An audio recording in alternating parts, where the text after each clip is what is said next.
Hearing works by sound waves entering the auditory canal and reaching the tympanic membrane. The sound waves vibrate their way through the middle ear, consisting of the bones, the malleus, incus, the stapes, which then translate that energy to the inner ear where it reaches the hairs within the cochlea. The vibrations that are picked up in this region trigger signals to be released that travel to and processed by the brain. The most common way hearing is damaged is through loud noise.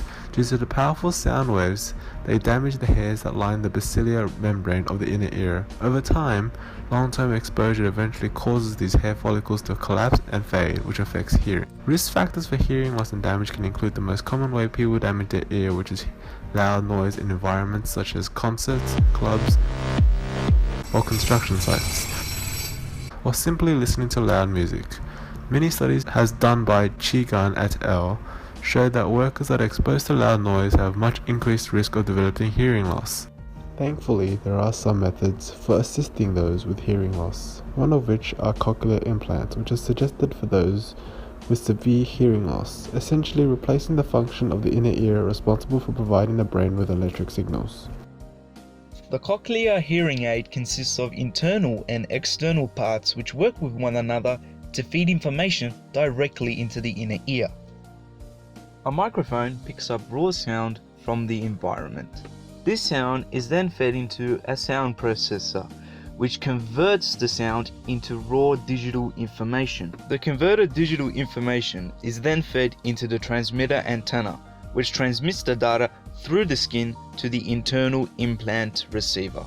The internal implant then converts the data into electrical signals. These electrical signals travel down a wire which feeds into the inner ear, or otherwise known as the cochlea. It is inside the cochlea that the transmitted signals cause the electrode array to generate impulses. These impulses ultimately stimulate the auditory or hearing nerve, which sends the information to the brain, which interprets it as sound. The one and only advantage of having a cochlear implant is that you can hear bilateral sound for the first time. This advantage multiplies into different sections. Being able to distinguish different kinds of sounds, able to use different volume pitch while speaking, easier to hear voice from phones and TVs, and being able to hear your own voice and being able to control it. Disadvantages of cochlear implant is associated with the risk of procedure. Problems like bacterial infection and implant rejections are very common. Ringing of the ear, taste disturbances, and vertigo could arise and result to damages to the auditory or the facial nerves. The cost of the implant is one of its major problems. The added expenses of the surgery, the device itself, and the post-operative care can easily cost well over $50,000, and because of this, most patients cannot afford to get cochlear implants. Other disadvantages include the limitations and maintenance. Patients will be inhibited from physical sports and water-related activities. Limitations of sound transmission is a common disadvantage for adult patients.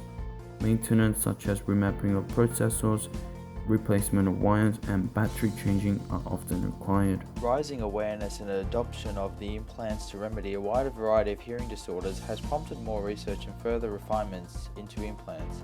In 2016, Cochlear launched the Nucleus Profile implant, which features a thinner electrode that occupies less room of the inner ear that minimises the chance of damage to the ear whilst delivering a clearer sound to the patient.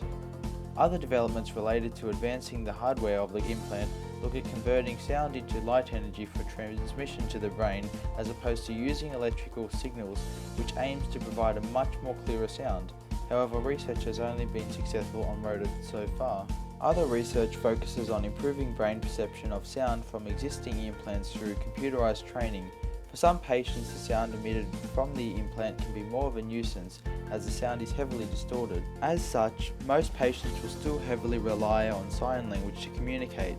Researchers at the Rush Auditory Research Laboratory have been testing computerized auditory training to better improve the sound heard by patients. This is done by exposing patients to a variety of challenging sounds, which trains the brain to fully interpret information about the sound their implants are providing.